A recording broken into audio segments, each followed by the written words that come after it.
Hi friends, what's up? Today we will start our next topic, relation and function for class 12.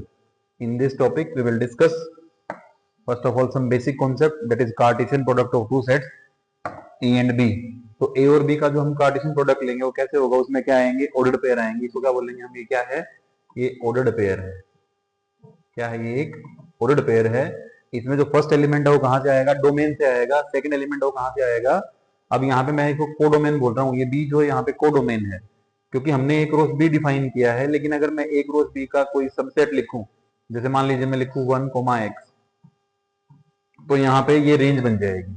ये ध्यान रखना है, एक रोज B में ए है वो क्या है, कैपिटल ए डोमेन है, और कैपिटल बी क्या है, कोडोमेन है। नेक्स्ट स्लाइड है हमारी, डेफिनेशन क्या है रिलेशन की। रिलेशन क्या है, रिलेशन सबसेट है किसका, एक रोज बी का। जहां पे डेफिनेशन हमने थोड़ी सी आगे लिखी है, वो हमने जनरल कॉन्सेप्ट बता दिया उसका। इसको रिप्रेजेंट करने के तीन मेथड अपने पास, एरो डायग्राम से, सेट बिल्डर से, या फिर रोस्टर फॉर्म से भी इसको हम क्या लिख सकते हैं, रिलेशन को रिप्रेजेंट कर सकते हैं। रिलेशन क्या है, रिलेशन है दो एलिमेंट, दो सबसेट के बीच में एक कंडीशन है, सबसेट नहीं, दो सेट्स के बीच में एक कंडीशन है, और वो कंडीशन कहते हैं कि उसमें क्या एलिमेंट आएंगे, सारे के सारे ऑर्डर पे आएंगे। जहां पे ए स्मॉल ए आएगा फर्स्ट सेट से, यानी ए से स्मॉल बी कहां से आएगा, कैपिटल बी से। अब यहाँ पे स्मॉल बी जो है, इस पर्टिकुलर रिलेशन के लिए इसको क्या बोलूंगा मैं, कोडोमेन बोलूंगा। लेकिन आगे जब जाएंगे, रेंज क्या होगा, रेंज क्या होगा, रेंज वो होगा जो डोमेन के एलिमेंट के साथ रिलेशन में लिखे हुए हैं, वो क्या हो जाएंगे, रेंज हो जाएगी। The set of first element of order pair in are is called domain, and the set of second element of order pair in this relation. किस रिलेशन में, ये यूनिवर्सल रिलेशन की बात नहीं कर रहा है, ये सबसेट की बात कर रहा है। अगर R equal to A cross B हो जाएगा, देन रिलेशन बिकम्स यूनिवर्सल, और यूनिवर्सल के केस में क्या हो जाएगा, बी बिकम्स कोडोमेन। तो यहां से इसने बताया रिलेशन हमारी डिफाइन कर रखी है, डोमेन क्या होगा, सारे के सारे एलिमेंट ए वाले, और यहाँ पे रेंज क्या हो जाएगी, वो एलिमेंट जो ए के साथ, स्मॉल ए के साथ रिलेटेड है। ये इसकी डेफिनेशन थी। इसके बाद हमारे पास नेक्स्ट स्लाइड है, उसमें कुछ टाइप्स ऑफ रिलेशन दे रखी हैं। तो टाइप्स ऑफ रिलेशन में सबसे पहले हमारे पास क्या है, यूनिवर्सल रिलेशन है। तो यूनिवर्सल रिलेशन का मतलब क्या है कि अगर मैं सिंगल सेट पर डिफाइन करूं तो एक रो से होगा। तो सबसे बड़ी रिलेशन जो हम एक सेट पर डिफाइन कर पाएंगे, that is universal relation. Identity relation क्या है, सेम एलिमेंट का सेम एलिमेंट के साथ रिलेशन होना चाहिए, और कंडीशन क्या है, for all A belongs to A, यानी जितने ए हैं सेट ए में, उनका रिलेशन उनके साथ ही होना चाहिए। तो वो रिलेशन क्या हो जाएगा, आइडेंटिटी हो जाएगा। बहुत काम का रिलेशन है, इसको आगे एक्सप्लेन करूंगा। एम्प्टी रिलेशन क्या होगा, जिसमें कोई भी एलिमेंट नहीं होगा, तो क्या हो जाएगा, वो फाई हो जाएगा, और फाई हमेशा की सबसेट होगा इसका, वो पता ही है हमको। इनवर्स रिलेशन क्या होगा, जब डोमेन को क्या बना दे, कोडोमेन, और कोडोमेन को क्या बना दे, डोमेन, तो हमारी रिलेशन क्या हो जाएगी, इनवर्स रिलेशन। इसके बाद नेक्स्ट में कुछ हमारे पास रिलेशन बची हैं। तो रिफ्लेक्सिव रिलेशन क्या होगी, किस रिलेशन को मैं रिफ्लेक्सिव बोलूंगा, रिफ्लेक्सिव रिलेशन होगी कि जो ए में एलिमेंट हैं, all elements of A which are related to A. लेकिन यही डेफिनेशन तो किसकी थी, आइडेंटिटी की भी यही डेफिनेशन थी। आइडेंटिटी में क्या बोला था, जितने भी ए होंगे उनके लिए कंडीशन ये होनी चाहिए, ये कंडीशन एग्जिस्ट कर रही थी। लेकिन एक बात का ध्यान रखना है, एग्जाम्पल से समझते हैं हम। तो यहाँ पे मैं दो रिलेशन लिख रहा हूं। फर्स्ट रिलेशन है 1122, एंड सेकंड रिलेशन है 111222। अब ध्यान से देखेंगे, ये जो रिलेशन है ये आइडेंटिटी है, और ये रिफ्लेक्सिव भी है। लेकिन ये रिलेशन जो है ये आइडेंटिटी नहीं है, क्योंकि इसमें 1 2 एलिमेंट आ गया। बट ये रिलेशन क्या है, ये रिलेशन रिफ्लेक्सिव है, ये ध्यान रखना है। तो every identity relation is reflexive relation. इधर लिख देता हूं, every identity relation is reflexive relation. बहुत काम की रिलेशन है ये अपनी। फर्स्ट हो गया हमारा। इसके बाद हम सेकंड की तरफ बढ़ेंगे। सेकंड में क्या करेंगे, देखिए सेकंड में लिखा है सिमेट्रिक रिलेशन क्या होगी, किसको हम सिमेट्रिक बोलेंगे, जो ऑर्डर पेयर दिया है उसका अपोजिट ऑर्डर पेयर, उसका ऑर्डर अगर हम चेंज कर दें, तो अगर वो रिलेशन में मिल जाता है हमको, तो वो रिलेशन क्या होगी, सिमेट्रिक होगी। यहाँ पे फॉर ऑल नहीं लिखा है कि सारे के सारे एलिमेंट के लिए होगा, ये नहीं लिखा है, ये ध्यान रखना है। जितने एलिमेंट ऑर्डर पेयर में लिखे हैं उनका उल्टा होना चाहिए। तो फिर से मैं वही रिलेशन लिख रहा हूं, मेरा सेट वही है, तो मैंने रिलेशन लिखी है, और एक रिलेशन मैंने लिखी है ये। अब ध्यान से देखिए, वन वन का अपोजिट करेंगे तो वन वन ही आएगा, टू टू का अपोजिट करेंगे तो टू टू ही आएगा। इसका मतलब क्या है कि ये रिलेशन जो आइडेंटिटी रिलेशन है वो क्या है, सिमेट्रिक है। ये रिलेशन देखिए वन टू का अपोजिट क्या है, टू वन। तो जो ऑर्डर पेयर लिखा है हमें उसका ये अपोजिट चेक करना है। तो इसका मतलब क्या है, सेकंड कंडीशन क्या हो गई यहाँ से, एवरी आइडेंटिटी इज सिमेट्रिक, यानी जो आइडेंटिटी रिलेशन है वो सिमेट्रिक भी है। अब नेक्स्ट अगला जो है हमारा थर्ड वाला, इसमें क्या है, ट्रांजिटिव। ट्रांजिटिव में क्या है, हमारे पास तीन ऑर्डर पेयर हैं। दो ऑर्डर पेयर ऑलरेडी रिलेशन में है, ए बी और बी सी। इनका बी हटा देंगे, जैसे ही इनका बी हटा, बी हटते ही जो बचेगा ए सी, वो रिलेशन में होना चाहिए। तो उसको क्या बोलेंगे हम, आइडेंटिटी, सॉरी उसको बोलेंगे ट्रांजिटिव रिलेशन। फिर से मैं सेट उसी पे डिफाइन कर रहा हूं।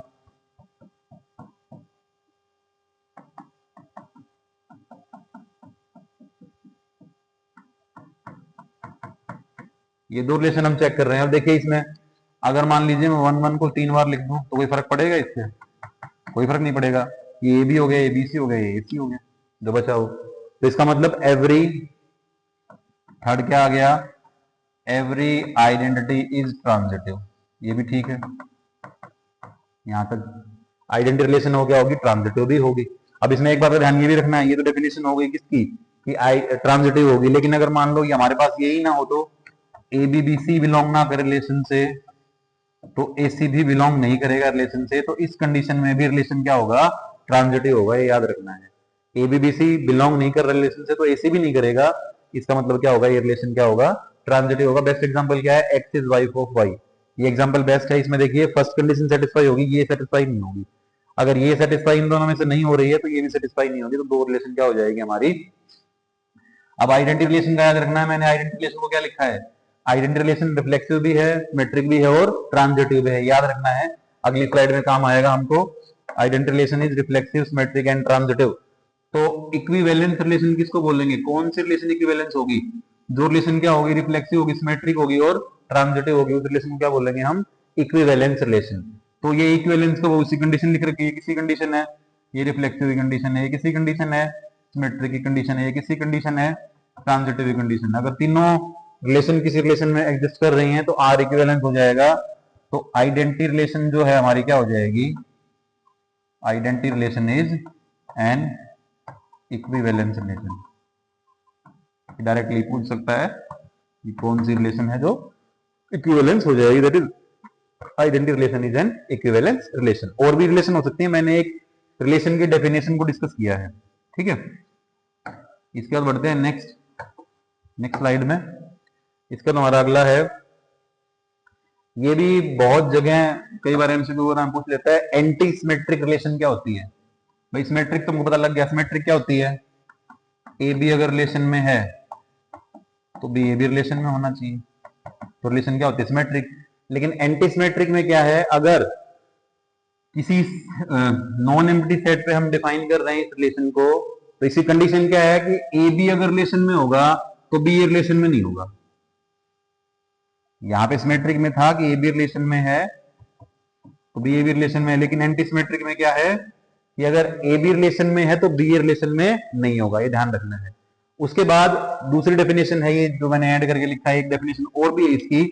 लेकिन अगर A B belong to R हो गया और B A belongs to B R हो गया, तो उस कंडीशन में क्या होगा, ए इक्वल टू क्या हो जाएगा, बी हो जाएगा, ये याद रखना है। ए इक्वल टू बी हो जाएगा, ठीक है। या तो ए बी बिलोंग करेगा रिलेशन से तो बी ए बिलोंग नहीं करेगा, लेकिन अगर ए बी रिलेशन में है और बी ए बी रिलेशन में है तो ए इक्वल टू क्या हो जाएगा, बी हो जाएगा, ये ध्यान रखना है हमको। और ये मैंने जो लाइन लिखी है बहुत इंपॉर्टेंट लाइन है, ऐसी रिलेशन बताओ जो सिमेट्रिक भी हो और एंटी सिमेट्रिक भी हो। तो सिमेट्रिक भी हो, एंटी सिमेट्रिक भी हो, रिलेशन क्या है, आइडेंटिटी रिलेशन हमेशा क्या होगी, और सिमेट्रिक भी होगी, यानी सिमेट्रिक कंडीशन भी फॉलो कर रही है और एंटी सिमेट्रिक की कंडीशन, यानी एंटी सिमेट्रिक की ये वाली कंडीशन भी फॉलो कर रही है। और है ये डेफिनेशन में ना, चाहे फर्स्ट वाला हो चाहे सेकंड वाला हो, तो इस रिलेशन को क्या बोलेंगे हम, एंटी सिमेट्रिक रिलेशन। नेक्स्ट बढ़ेंगे आगे। अब उसके बाद देखिए आगे क्या है, ये बनाई हमने कि भाई अगर मान लो कोई सेट है हमारे पास, ए सेट है और उसमें दो एलिमेंट है, तो उस पे हम कितनी डिफरेंट, यहां पे एक वर्ड रह गया, number of different reflexive relation कितने डिफाइन कर सकते हैं। और ये फॉर्मूला जो है ये है टू की power n square minus n, और ये फॉर्मूला है टू की power n into n plus one by two, ये फॉर्मूला है। तो ये जो फॉर्मूला है ये कैसे हमने डिफाइन किया, कैसे हमने फाइंड किया, पहले मैं एक बार इसको वेरीफाई करके दिखा देता हूं। तो इस पे जो रिलेशन मैं डिफाइन कर रहा हूं वो क्या बनेगी रिलेशन, देखो पहली रिलेशन बनेगी ये रिलेशन है, ये क्या है, रिफ्लेक्सिव है। ये रिलेशन भी क्या है, रिफ्लेक्सिव है। R3 जो कर रहा हूं 1 1 2 2 और 2 1, ये भी क्या है, रिफ्लेक्सिव है। Last one is A cross B 1 1 1 2 2 1 and 2 2। तो ये रिलेशन क्या है, ये चारों रिलेशन रिफ्लेक्सिव हैं। अब n की वैल्यू 2 रखिए वहां पे, तो 2 रखेंगे तो क्या होगा, 2 की पावर 2 स्क्वायर माइनस 2, 4 माइनस 2 करेंगे 2, तो 2 की पावर 2 कितना होगा, तो नंबर ऑफ रिलेशंस आर 4। ऐसे ही हम इसको भी वेरीफाई कर सकते हैं। लेकिन अब मन में एक डाउट आता है कि ये फॉर्मूला आया कैसे है। इसके लिए हमको चलना पड़ेगा नेक्स्ट स्लाइड पे। यहां देखिए थोड़ा ध्यान से, ये हमने लिखा है रिफ्लेक्सिव के लिए। तो रिफ्लेक्सिव के लिए थोड़ा सा हमको डेफिनेशन समझनी पड़ेगी। डेफिनेशन क्या है कि भाई जो हमारे पास ये ऑर्डर पेयर हैं, एक ए बिलोंग्स टू आर, यानी अगर जितने ऑर्डर पेयर मैं लिखूं, यानी सारी की सारी मेरे को जो डबलेट हैं वो ए बी बी सी सी जहां तक जा रहे हैं हमारे जितने एलिमेंट हैं, तो कह रहा है total number of order pair in एक रो से। अगर ए में एन एलिमेंट है, number of element in set A are N, तो एक रो से में कितने एलिमेंट होंगे, एन स्क्वायर एलिमेंट होंगे। अब इन एन स्क्वायर में reflexive relation must include n pair. भाई अब ये अगर एन एलिमेंट है तो इसमें एन डबलेट तो आएंगे ही आएंगे, तो एन डबलेट आएंगे तो वो तो रिफ्लेक्सिव हो ही जाएंगी, सारी एक बार आएंगी। अब एन डबलेट आने के बाद हमारे पास कितने एलिमेंट बचे, क्योंकि एन डबलेट को तो हम एक ही बार लिखेंगे, वो एक ही रिलेशन होगा। कौन सा, जैसे मान लीजिए मैंने R1 लिखा, R1 में क्या होगा भाई, जैसे मान लो मैं लिखूं ए फिर लिखूं बी, ऐसे चलते चलते लास्ट तक जहां तक जाऊंगा, ये जो सारे मैंने डबलेट लिखे हैं ये एक ही रिलेशन बना। इस रिलेशन को हम क्या बोलेंगे, ये आइडेंटिटी भी है और रिफ्लेक्सिव भी है। इसके अलावा मेरे पास एलिमेंट कितने बच गए, यहाँ पे एन तो हमने यूज कर लिए, अब कितने बच गए, ये टोटल थे तो कितने बच गए हमारे पास order pair, N square minus N order pair बच गए। अब N square minus N order pair बचने का मतलब क्या है कि ये जो जितने भी मेरे पास N square minus N order pair बचे, इनसे मैं जो भी सबसेट बनाऊंगा अभी, यानी जो भी एलिमेंट, जैसे मान लो इनके साथ मैं कोई एलिमेंट लिखना चाह रहा हूं, तो फर्स्ट एलिमेंट क्या लिख दूंगा, ए बी लिख दूंगा, ये रिलेशन रिफ्लेक्सिव होगी। ए भी मैंने कहां से लिया, ए भी मैंने लिया इनमें से। ऐसे ही इनमें से कितने हम इनको, ये वो फॉर्मूला है नंबर ऑफ पावर सेट वाला, कितने हम इसके सबसेट बना सकते हैं, और ना तो कितना हो जाएगा, 2 की power n square minus n. N square minus n कौन सा था, जिसमें डबलेट नहीं थे। तो ये फॉर्मूला हमारा ऐसा है, इसको हमको याद रखना है। कई बार डायरेक्टली पूछ लेता है number of different reflexive relation कितनी होंगी, 2 की power n square minus n होंगी। अब बढ़ते हैं नेक्स्ट स्लाइड की तरफ। नेक्स्ट में सिमेट्रिक का लिखा है, सिमेट्रिक वाले में थोड़ा ध्यान देना है। रिलेशन सिमेट्रिक कब होगी, डेफिनेशन ये पता है हमको, यही डेफिनेशन है इसकी, A B belong to R कर रहा है तो B A belong to B R होगा, ये डेफिनेशन है इसकी।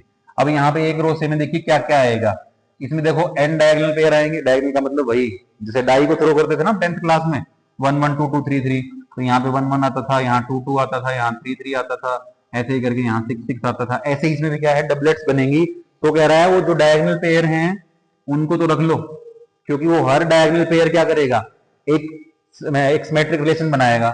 जैसे भाई कोई तुमको बोले क्या ये सिमेट्रिक रिलेशन है, यस है, ए को एक बार और लिख दो, क्या ये सिमेट्रिक रिलेशन है, yes, answer is yes. Symmetric relation में क्या है, सारे ऑर्डर पेयर होना जरूरी थोड़ी है, क्या होना चाहिए, जो ऑर्डर पेयर है उसका अपोजिट भी चाहिए हमको। तो इन एलिमेंट के लिए हमको कितने सबसेट मिल जाएंगे टोटल, वो मिल जाएंगे 2 की पावर n मिल जाएंगे यहाँ पे।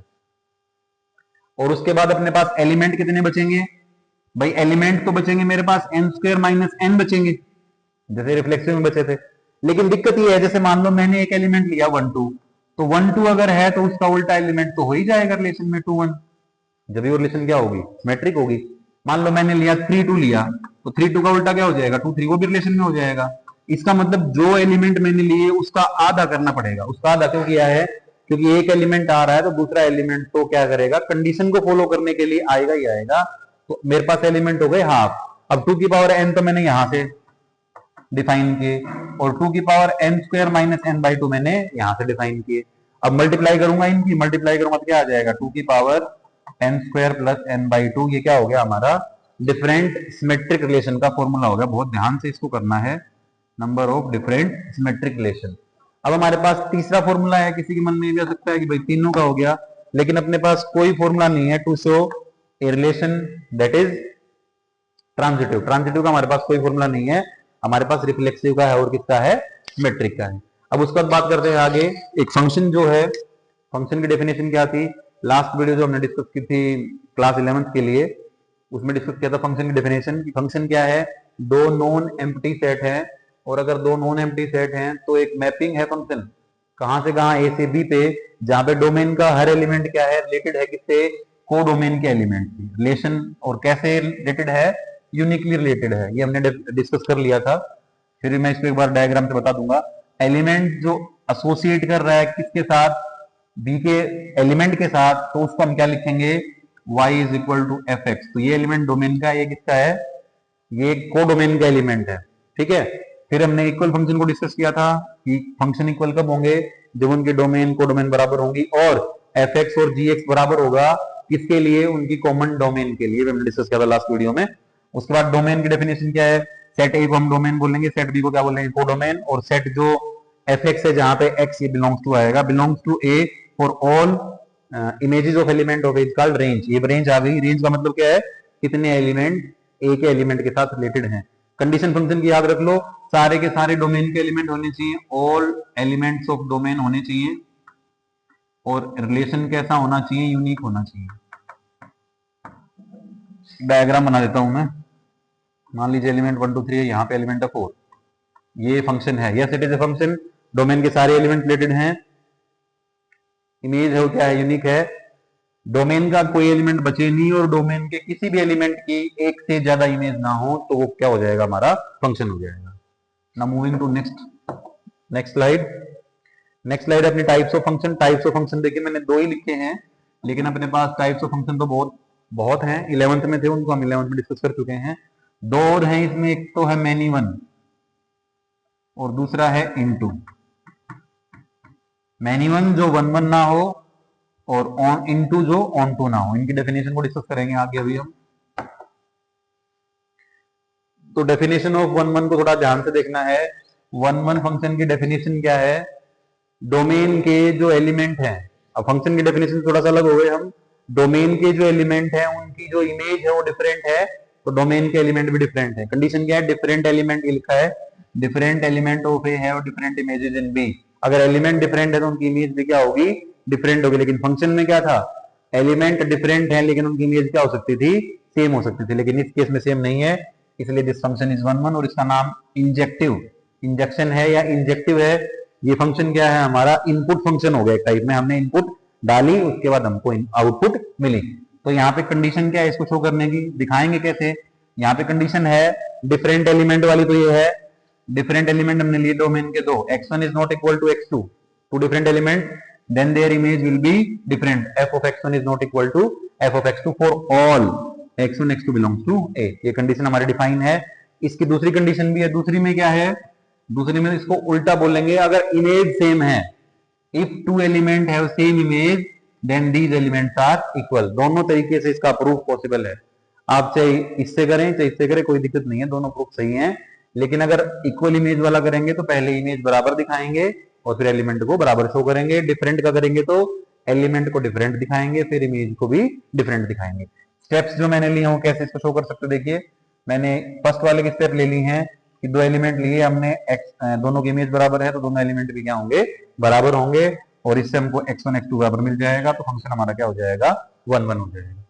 ठीक है, इस तरीके से भी कर सकते थे, इससे करते थे, कैसे करते, x1 x2 belongs to r belongs to a, domain से बिलोंग करेगा, ये बराबर नहीं है, then f of x1 is not equal to f of x2। इसको हम डिस्कस करेंगे आगे, हमारे पास एग्जांपल है, फिलहाल के लिए इसकी डेफिनेशन को मैंने डिस्कस कर दिया है।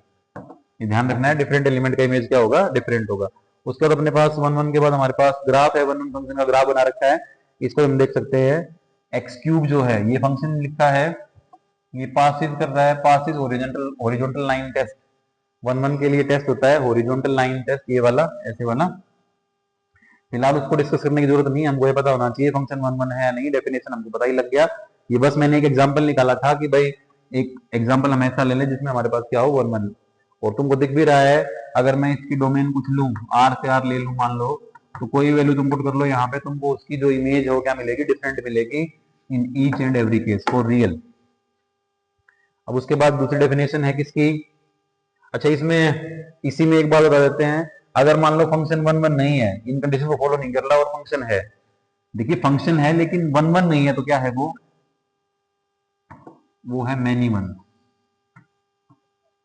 वो क्या है मैनी वन फंक्शन, याद रखना है। इसके बाद नेक्स्ट हमारी ऑन टू की है। ऑन टू क्या है हमारा, ऑन टू की देखिए सिंपल सी बहुत शानदार डेफिनेशन है, जहां पे रेंज इज इक्वल टू क्या हो जाएगी, कोडोमेन हो जाएगी। जहां पे रेंज और कोडोमेन क्या हो जाएंगी, बराबर हो जाएंगी, तो उसको हम क्या बोल देंगे, वो फंक्शन क्या हो गया हमारा ऑन टू फंक्शन या सब्जेक्टिव फंक्शन। ये उल्टा चलेगा भाई, हम 1 1 में कैसे गए थे, 1 1 में तो ऐसे गए थे, अब यहाँ कैसे आएंगे, ऐसे आएंगे। दूसरी डेफिनेशन क्या है इसकी, दूसरी डेफिनेशन है if every element of codomain, codomain का हर एलिमेंट अगर डोमेन में कम से कम एक प्री इमेज दिखाएगा, then function becomes onto function. यहाँ पे लिखा है देखो, ये तो इसने प्रूव करने का मेथड दे रखा है, यहाँ लिखा है if every element in B mapped by at least one element from A, कम से कम एक एलिमेंट ऐसा होगा ए में जो क्या करेगा, बी के रिलेशन के साथ, बी के एलिमेंट के साथ क्या होगा, रिलेटेड होगा, तो उसको हम क्या बोल देंगे, ऑन टू फंक्शन। ये ध्यान रखना हमको, इसका मेथड दे रखा है, मेथड क्या है फाइंड करने का, ये स्टेप्स को एक बार देखेंगे ध्यान से। ये y equal to f x है, तो यहाँ से क्या करना है हमको, x को y में लेके आना है, x को y में लेके आके दोबारा से वो x वाली वैल्यू फंक्शन में रखनी है, और फंक्शन में रख के चेक कर देना है कि जो एलिमेंट हमने लिया था वही एलिमेंट हमारा आ जाएगा। दूसरा मैंने लिख रखा है, रेंज निकालो फंक्शन की, रेंज को कोडोमेन के बराबर दिखाओ, तो हमारा फंक्शन क्या हो जाएगा, ऑन टू फंक्शन, और अगर ऑन टू नहीं आता क्या होगा, वो इन टू फंक्शन। ये ध्यान रखना है हमको। ऑन टू की डेफिनेशन भी बहुत सिंपल डेफिनेशन है। इसके बाद फॉर्मूला, अब ये जो फॉर्मूला लिखा है इस फॉर्मूले को मैं एक बार एक्सप्लेन करता हूँ, थोड़ा ध्यान से देखना इसको। मैं दो सेट ले रहा हूं, सेट ए में मैं पहली कंडीशन ले रहा हूं कि सेट ए में मैं ले रहा हूं 2 एलिमेंट, और सेट बी में ले रहा हूं 2 ही एलिमेंट, दोनों में एलिमेंट ले लिया मैंने सेम। इसकी कंडीशन है m इक्वल टू n है ना यहाँ पे एक, और दूसरा क्या है m less than n, 2 case है। तो यहाँ पे ये बोल रहा है कि कितने 1 1 फंक्शन हम डिफाइन कर सकते हैं टोटल, देखो कितने 1 1 फंक्शन डिफाइन हो जाएंगे हमारे, 1 2 3 4, तो ये 1 1 है, यस 1 1 है, उसके बाद 1 2 3 4, ये भी 1 1 है, 1 की 4 के साथ हो जाएगी और 2 की 3 के साथ हो जाएगी। इसके अलावा बताओ, इसके अलावा 1 1 बनेगा क्या इसमें, ये फंक्शन बन गए हमारे 1 1 फंक्शन। अब इसने बोला है इसका फॉर्मूला, इसने लिखा है फॉर्मूला क्या है इसका, ये फॉर्मूला है npm। n क्या है यहाँ पे, और number of element in B set B, तो यहां से अगर मैं b के एलिमेंट बोलूं तो b के एलिमेंट कितने हैं भाई, b के 2 हैं, 2p2, 2p2 इज 2 फैक्टोरियल, और 2 फैक्टोरियल का मतलब क्या है 2। देखो अपने पास 2 ही फंक्शन बने जो क्या है 1 1 फंक्शन है, तो ये फॉर्मूला हमको ध्यान रखना है। दूसरी कंडीशन है अगर सेट डोमेन के एलिमेंट को डोमेन से कम हो, मान लो यहाँ पे एक एलिमेंट है, ठीक है, सेट ए है उसमें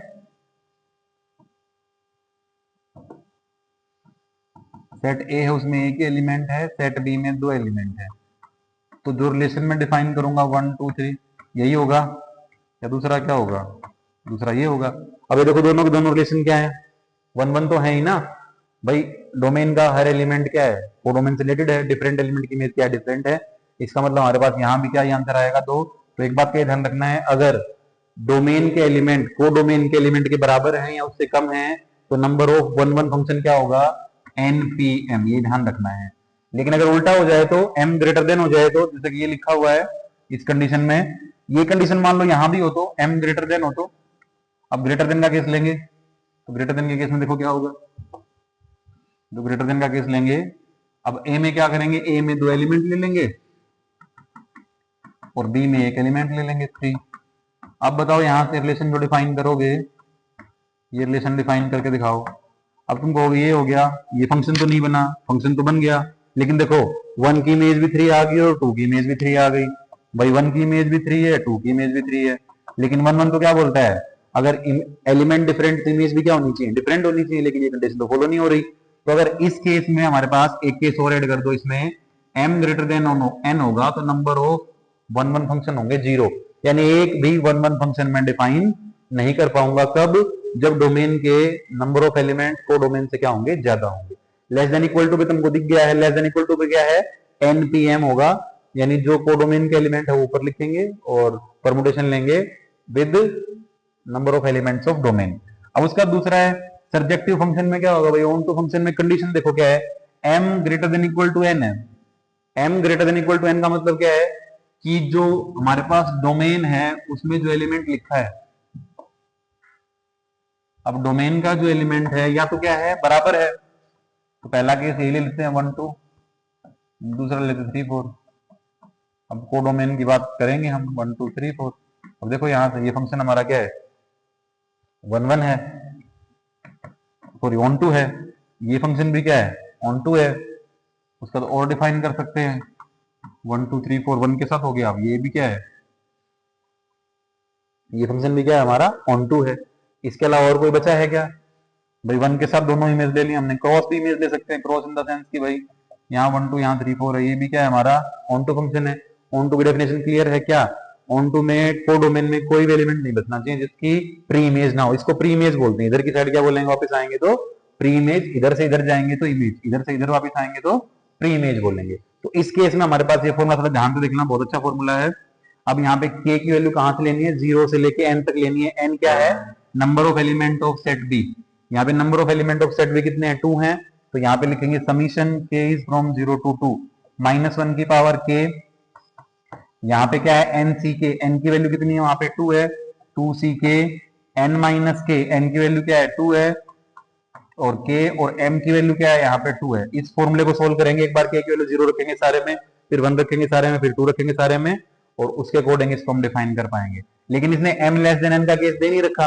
m लेस देन n का मतलब क्या है भाई, अगर मान लो डोमेन में एलिमेंट ज्यादा है और कोडोमेन में है कम, तो अगर ये डिफाइन करने लग गए हम, तो क्या ये फंक्शन बना, क्या ये फंक्शन है। फंक्शन की डेफिनेशन क्या है, डोमेन के सारे एलिमेंट क्या होने चाहिए, कोडोमेन से रिलेटेड होने चाहिए, और जो इमेज है डोमेन के एलिमेंट की क्या होनी चाहिए, यूनिक होनी चाहिए। तो ये फंक्शन तो डिफाइन हो गया है।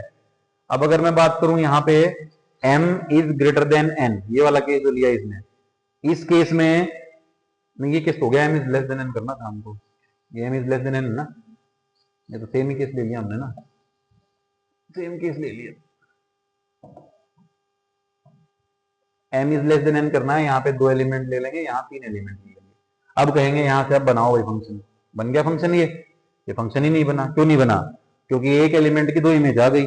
इसका मतलब अगर नंबर ऑफ एलिमेंट ऑफ वही कोडोमेन ज्यादा है किससे, डोमेन से, तो ऑन टू फंक्शन कितने डिफाइन करेंगे, यहाँ पे एक कंडीशन और लिख दो, if m is less then n, तो ऑन टू फंक्शन हो जाएंगे 0, ये याद रखना है। m लेस देन n पे ऑन टू 0 था, 1 1 किस पे 0 था, m ग्रेटर देन n पे, m ग्रेटर देन पे 1 1 0 और लेस देन पे ऑन टू 0। तो एक कंडीशन बच गई हमारी, कौन सी, इक्वल टू। तो एक ही कंडीशन होगी m इक्वल टू n वाली जिसपे फंक्शन बाइजेक्टिव हो सकता है। बाइजेक्टिव इन द सेंस वो क्या होगा, 1 1 भी होगा और ऑन टू भी होगा। और बाइजेक्टिव निकालने के कितने फंक्शन बाइजेक्टिव होंगे, उसका फॉर्मूला क्या है हमारे पास, उसका फॉर्मूला है n factorial. Total number of relation का फॉर्मूला हमने डिस्कस किया था। टोटल नंबर ऑफ रिलेशन हम डिफाइन कर सकते हैं from set A to set B are 2 की पावर पी क्यू। वो वही कहां से आया है, एक क्रॉस बी से आया है कि एक क्रॉस में कितने एलिमेंट है और कितने सबसेट बनेंगे, उसके अकॉर्डिंग हमने उसको लिखा है। यहाँ पे फंक्शन का क्या है, फंक्शन के लिए क्या होता है n की पावर, बाइजेक्टिव के लिए क्या होगा, n फैक्टोरियल होगा। npm कब होगा, जब m इक्वल टू n या m लेस देन n होगा। और ये वाला फॉर्मूला कब होगा, जब ग्रेटर देन इक्वल टू होगा, यानी ये ग्रेटर देन पे 0 और ये लेस देन पे 0, ये हमको ध्यान रखना है। नेक्स्ट स्लाइड है हमारी। इसके बाद ये कुछ एग्जांपल दिए हैं कि एक सेट में इतने एलिमेंट है, दूसरे में इतने हैं, क्या कंडीशन होगी। तो 1 1 की कंडीशन क्या है, अगर m की वैल्यू है वो क्या हो, number of element of domain जो हैं अगर वो लेस होंगे किससे, कोडोमेन से, तो इस कंडीशन में क्या होगा, वही कंडीशन याद रखो भाई, वो 2 एलिमेंट है, यहाँ पे 3 एलिमेंट है। अब ये फंक्शन तो देखो हमारा हो तो गया ना, 1 1 तो हो गया भाई। ये वाली स्लाइड जो थी हमारी पिछले वाली, ये वाली, इसमें m less than m greater then n था ना, लेस देन वाली ठीक है। m ग्रेटर देन n करो, m ग्रेटर देन होने का मतलब क्या है, ऐसा होगा, ऐसा होने से हमारा फंक्शन कभी भी क्या नहीं होगा, 1 1 नहीं होगा, फंक्शन हो जाएगा लेकिन क्या नहीं होगा, 1 1 नहीं होगा। तो यहाँ पे सेट ए में 3 एलिमेंट है, सेट बी में 5 एलिमेंट है, 3 is less than 5, yes we can define the formula 5p3 and 5p3 is nothing but 5 into 4 into 3 60, ये आंसर आ गया।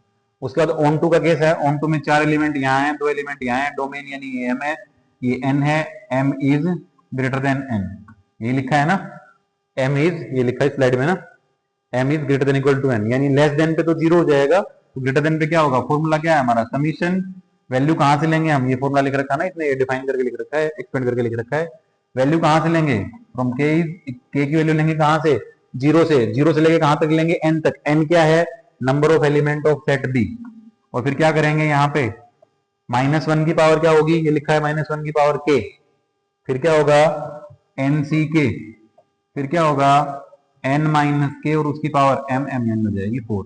अब यहाँ पे हम k की वैल्यू 0 रखेंगे, यही वैल्यू रखी, इसने एक बार 0 रखी, एक बार 1 रखी, एक बार 2 रखी, उसको सोल्व कर दिया, so number of onto functions are 14। Bijective का सीधा सा है हमारा, अगर दोनों सेट के नंबर ऑफ एलिमेंट बराबर होंगे तो उसको हम क्या बोलेंगे, बाइजेक्टिव बोलेंगे, और बाइजेक्टिव का फॉर्मूला है हमारा n फैक्टोरियल है, उससे हम इसको इजीली फाइंड कर सकते हैं। So number of bijective function are n factorial. ये इनवर्स का स्टेप निकालने की है, लेकिन अभी सिलेबस में इनवर्स वो डाल नहीं रहा है, तो इनवर्स को हमको प्रूव करने की जरूरत नहीं, लेकिन फिर भी पता होना चाहिए कैसे करना था, fx को y मानना था, फिर सोल्व करना था उसको, अब x की वैल्यू ऑब्टेन करनी थी वहां से, और जो x की वैल्यू निकालते हैं हम इन टर्म्स ऑफ y, वही क्या होता है, उसका इनवर्स होता है। दूसरा प्रोसेस ये था हमारा मेथड 2, इनवर्स x को y मानते, x की वैल्यू fy निकालते, इसको इक्वेशन में पुट करते, फिर y की वैल्यू ऑब्टेन करते। एक तीसरा मेथड था हमारा, ये कंपोजिशन पे था, लेकिन ये कंपोजिशन भी सिलेबस से हट गई है, तो इसको भी हम डिस्कस करने वाले नहीं है। तो ये कुछ मेथड लिखे थे इनवर्स फाइंड करने के। अब उसका कंपोजिशन फंक्शन लिखा है, मैंने डेफिनेशन इंक्लूड की है, बस डेफिनेशन इंक्लूड की है। डेफिनेशन एक बार देख लेते हैं। दो फंक्शन है, एक फंक्शन है a से b पे, दूसरा फंक्शन है b से c पे, ये कंपोजिट फंक्शन होंगे। यहाँ पे देखो ये क्या है, इसकी रेंज है, ये क्या है, इसकी डोमेन है, तो कंडीशन भी आएगी आगे कि रेंज सब्जेक्ट होगा, वो ध्यान से देखनी है। तो जी सर्कल एफ डिफाइन होगा, अब जी सर्कल एफ डिफाइन होगा तो इसकी डोमेन क्या होगी, ए से सी पे, और डिफाइन कैसे होगा, जी ओ एफ एक्स, जहाँ पे एक्स से बिलोंग करेगा ए से। कंडीशन क्या है, इसकी डोमेन क्या होगी, जी सर्कल एफ की डोमेन क्या होगी, domain of F and codomain, G circle F की क्या होगी, कोडोमेन ऑफ जी। देखो इस जी सर्कल एफ की डोमेन जो वो क्या है, एफ है, और इसकी कोडोमेन क्या है, जी है, ये याद रखना है हमको। अब यहाँ पे जी सर्कल एफ है, वो वेल डिफाइन कब होगा, ये कंडीशन याद रखनी है हमको, जब रेंज ऑफ एफ, इसकी रेंज क्या होगी, हमेशा सबसेट होगी किसका, डोमेन ऑफ जी का। ये ध्यान रखना, most important condition to define G circle F. G circle is defined then it is not necessary that F circle G is defined. देखिए जरूरी नहीं है कि जी सर्कल एफ डिफाइन हो गया तो एफ सर्कल जी भी डिफाइन होगा। अब यहाँ पे दो फंक्शन दे रखे हैं, इनका कंपोजिशन निकाल के दिखा रखा है, और हमको बोला इनका निकाल के देख लो, एफ ऑफ जी एक्स। अब जी एक्स की वैल्यू कितनी है, जी एक्स की वैल्यू है 2x। अब क्या करना है, इस फंक्शन में x की जगह 2x रख देना है, तो आंसर इज 2x + 1। तो जी सर्कल एफ डिफाइन करने की कंडीशन क्या होगी हमारी, रेंज ऑफ किसका, रेंज ऑफ एफ, एफ का range must be a subset of codomain of G यानी बी। ये ध्यान रखना हमको, ये कंपोजिशन ऑफ फंक्शन पे था। अब उसके बाद मेरे पास दो स्लाइड और बची हैं, इन दोनों स्लाइड में क्या करना है हमको, हमारे पास कुछ एग्जाम्पल दिए हैं। फर्स्ट वाला है वो कंपोजिशन का है, उसको इजीली आप ट्राई कर लेंगे, कोई दिक्कत आई पूछ लेंगे। उसके बाद ये कुछ क्वेश्चन दिए हैं, बाइजेक्टिव दिखाओ, बाइजेक्टिव दिखाओ, बाइजेक्टिव दिखाओ। तो मैं एक क्वेश्चन ले लेता हूं, कौन सा, ये वाला क्वेश्चन ले लेता हूं, 4x² + 12x + 15। इसको हमको क्या दिखाना है, बाइजेक्टिव शो करना है। तो बाइजेक्टिव के लिए कंडीशन क्या है कि x1 x2 belongs to r and 2 elements are different. तो यहां पे पुट करेंगे, f ऑफ x1 निकालेंगे, और यहां से f ऑफ x2 निकालेंगे।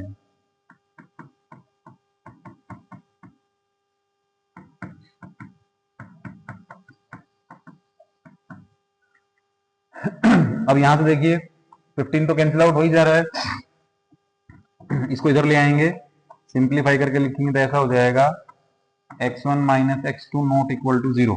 अब यहां से देखिए x1 - x2 कॉमन आ सकता है, फॉर्मूला लगाएंगे तो यहां से बचेगा a + b बचेगा, यहां से बच जाएगा 2 इज नॉट इक्वल टू 0। अब देखिए ध्यान से, ये तो 0, अब दो टर्म है, अब इसका तो कोई मतलब है ही नहीं, यहाँ तो ये टर्म तो 0 होगी ही नहीं भाई, इसमें कुछ वैल्यू पुट कर लो, ये +2 है, यानी ये कुछ भी वैल्यू आए जो x1 x2 हम ले रहे हैं उसके लिए ये वैल्यू जो है, तो यहां से कंडीशन क्या बची हमारी, ये कंडीशन बची कि भाई x1 माइनस x2 जो है वो क्या होगा, नॉन जीरो होगा।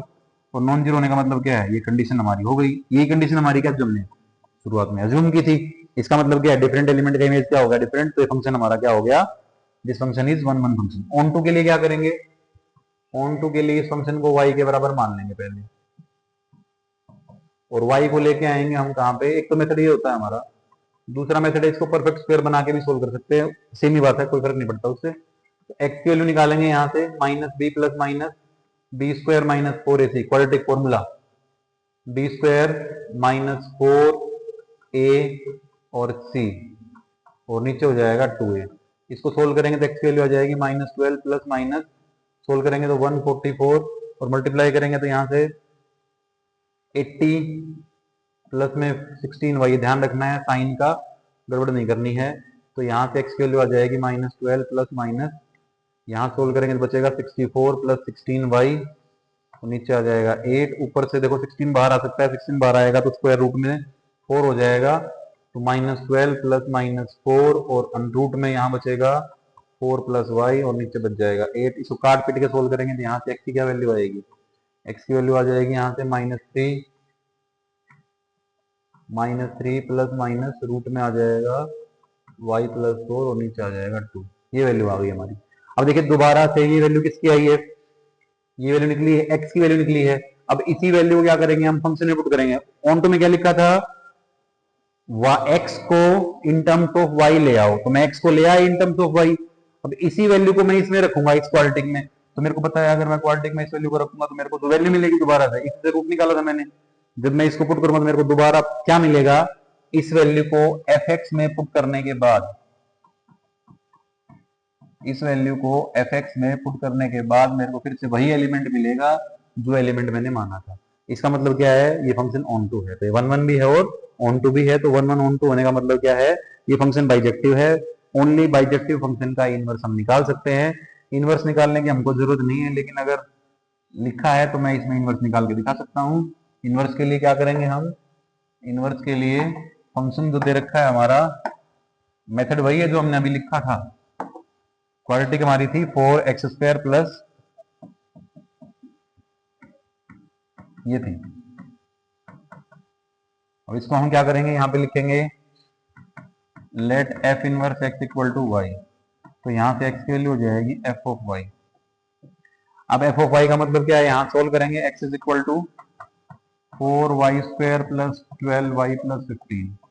अब यहाँ से इसको सोल्व करेंगे, इधर ले आएंगे x को, इक्वल टू 0 क्वाड्रेटिक बनेगी, वही फिर से सोल्व करेंगे तो y की वैल्यू आ जाएगी वही जो पहले आई थी हमारी, क्या वैल्यू आई थी, प्लस माइनस 3, नहीं सॉरी -3 प्लस माइनस यहाँ पे हो जाएगा, अब क्या, यहाँ हमने सोल्व किया तो यहाँ आ जाएगा x प्लस 4, और नीचे आ जाएगा 2, वहाँ पे y प्लस 4 तो ये क्या आ जाएगा, इसका इनवर्स आ जाएगा, क्योंकि y हमने किसके बराबर माना था, इनवर्स ऑफ f के बराबर, इनवर्स ऑफ fx माना था। तो ऐसे इसको सोल्व कर सकते हैं, ज्यादा इसमें कोई बड़ी बात है नहीं। इनवर्स निकालने का यही मेथड है, और अभी सीबीएसई इसको दे नहीं रहा है, ओनली हमसे बाइजेक्टिव ही चेक करवाता है। नेक्स्ट एंड लास्ट स्लाइड उसके बाद रिलेशन वाली है। रिलेशन के कुछ कुछ मैंने एग्जांपल लिए हैं। मोस्ट इंपोर्टेंट एग्जांपल जो रिलेशन के वो कौन से हैं, मोस्ट इंपोर्टेंट एग्जांपल जो फर्स्ट वाले हैं, ये तो ठीक है, सिंपल से एग्जांपल हैं, कोई इनमें खास जरूरत नहीं है। लाइन पैरेलल है तो पैरेलल लाइन क्या होता है, इक्विवेलेंस होगा। क्यों, अगर रिफ्लेक्सिव की बात करूंगा तो मैं सेम लाइन के पैरेलल होगी, यस। सिमेट्रिक की बात करूंगा तो एक लाइन दूसरे के पैरेलल, तो दूसरी भी क्या होगी, पहले के पैरेलल होगी। ट्रांजिटिव में क्या होगा, एक लाइन दूसरी के पैरेलल, दूसरी तीसरी के पैरेलल, तो फर्स्ट और थर्ड भी क्या होंगी, पैरेलल हो जाएंगी। लेकिन परपेंडिकुलर केस में रिफ्लेक्टिव नहीं होगा और ट्रांजिटिव नहीं होगा, ओनली सिमेट्रिक होगा। लाइन परपेंडिकुलर है तो relation is only symmetric. Congruent है या सिमिलर है, एक ही बात है, सिमिलर हो या कॉन्ग्रुएंट हो, रिलेशन क्या होगा, इक्विवेलेंस होगा। उसके बाद देखो, एक तो रिलेशन ये लिखा है हमने, एक रिलेशन ये लिखा है, एक ये लिखा है, 3 रिलेशन है। इन 3 में से मैं एक रिलेशन डिफाइन कर देता हूँ, फोर्थ वाला, 5वां और 7वां आप ट्राई कर लेंगे, कोई प्रॉब्लम आएगी जैसे पूछ लेंगे। ये जैसे 6th वाला भी ऐसा ही है, चारों के चारों हमने क्वेश्चन जो है इंपोर्टेंट क्वेश्चन छाटे हैं, सीबीएसई मैक्सिमम टाइम ऐसे क्वेश्चन पूछ लेता है इस रिलेशन से। तो मैं इसमें से फोर्थ वाला क्वेश्चन कर रहा हूँ, और फोर्थ वाला क्वेश्चन मैं इस स्लाइड में कर देता हूँ, क्योंकि स्लाइड ये पूरी चाहिए हमको। तो इस स्लाइड में देखिए क्या करना है, रिलेशन क्या थी हमारी, रिलेशन में यहां से देख लेता हूं क्वेश्चन नंबर 4 का, A B is related to C D. Condition क्या है, A D is equal to B C. तो फर्स्ट लिखेंगे हम, लिखने का मेथड क्या है, डेफिनेशन ऑफ रिफ्लेक्सिव लिखेंगे।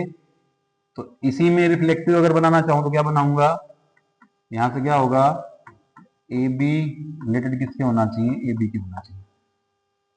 ऑर्डर पेयर, ये ऑर्डर पेयर अब हमको दिख रहे हैं, लेकिन हमको इनको एलिमेंट की तरह सोचेंगे, ये भी एक एलिमेंट है, ये भी एक एलिमेंट है। तो वहां पे क्या होता था, फॉर ए होता था, यहाँ पे क्या होगा, for A B belong to N cross N, यानी ये वही है, ए बिलोंग्स टू ए। तो for A B belongs to A cross, A B belongs to N cross N, अगर ये रिलेशन हमारा हो गया तो हमारी रिलेशन क्या होगी, रिफ्लेक्सिव होगी। अब पुट करो, देखो सी की जगह ए पुट कर दो, डी की जगह बी पुट कर दो, इसमें बताओ क्या होगा। तो सी की जगह ए पुट कर दो, डी की जगह बी की जगह डी की जगह बी पुट कर दो, तो ये रिलेशन बन गया हमारा। ये ट्रू है तो रिलेशन क्या हो जाएगी हमारी, रिफ्लेक्सिव। अब बात करते हैं सिमेट्रिक की। सिमेट्रिक में क्या होगा, सिमेट्रिक में लिखेंगे A B is related to C D, ये हमको गिवन है और कंडीशन है इसकी A D equal to B C, ये कंडीशन है। तो इसका उल्टा करके देखेंगे, C D related to A B. अब रिलेशन हम कैसे लिख सकते हैं, देखो फर्स्ट की मल्टीप्लाई लास्ट से, तो यहाँ फर्स्ट की मल्टीप्लाई लास्ट से कर दो, तो फर्स्ट हमारा सी है, लास्ट हमारा बी है, तो सी बी आ जाएगा। और सेकंड की और थर्ड की कर दो, यहां से क्या आ गया ये, तो यही हमने लिखा, यही नीचे लिखा है, तो रिलेशन क्या हो गया हमारा, यस ये रिलेशन सिमेट्रिक भी है। लास्ट हमारा है ट्रांजिटिव, ट्रांजिटिव में क्या लिखेंगे, फिर से वही डेफिनेशन तो लिखनी पड़ेगी। डेफिनेशन क्या है, A B related to C D and C D related to E F. अब यहां पे ये लिख देना था इसमें कि ए बी और सी डी किससे बिलोंग कर रहे हैं, एन क्रॉस एन से बिलोंग कर रहे हैं। अब यहाँ पे तीनों A B C D E F किससे बिलोंग कर रहे हैं, एन क्रॉस एन से बिलोंग कर रहे हैं। अब यहाँ पे देखो इन दो एलिमेंट से अगर मैं रिलेशन निकालूंगा तो आएगा A D equal to B C, इन दो से निकालूंगा तो C F equal to D. अब देखो दो रिलेशन आ गए मेरे पास, क्या इस रिलेशन को हम ऐसे लिख सकते हैं, D equal to C F, और D equal to C F के बाद डी सी एफ को यहां ले आऊं, सी से सी कट गया, डी से डी कट गया। अब देखो ए बाई ई लिखा है, तो A F is equal to आ गया बी ई, इन दोनों से। अब यहाँ देखो यहाँ क्या चाहिए हमको, चाहिए क्या था कि ए बी किससे रिलेटेड हो जाए, ई एफ से। अगर ए बी ई एफ से रिलेटेड क्या होगा, ए एफ की वैल्यू किसके बराबर आनी चाहिए, बी के बराबर हो, यही वैल्यू हमारी आ गई है, किन से, इन दो रिजल्ट से। इसका मतलब रिलेशन क्या है, ट्रांजिटिव भी है। तो ये रिफ्लेक्सिव है, सिमेट्रिक है, ट्रांजिटिव है, इसका मतलब क्या है, ये रिलेशन इक्विवेलेंस है, यही हमको प्रूव करना था इसमें। तो ऐसे कुछ क्वेश्चन और भी है इसमें, उनको आप ट्राई करेंगे, और कोई डाउट हो तो आप मेरे से पूछ लेंगे। ये हमारी लास्ट स्लाइड थी और ये हमारा फर्स्ट चैप्टर था क्लास 12 का, जिसका नाम था relation and function. So please share and subscribe, comment and press bell icon for our latest notification. Thank you.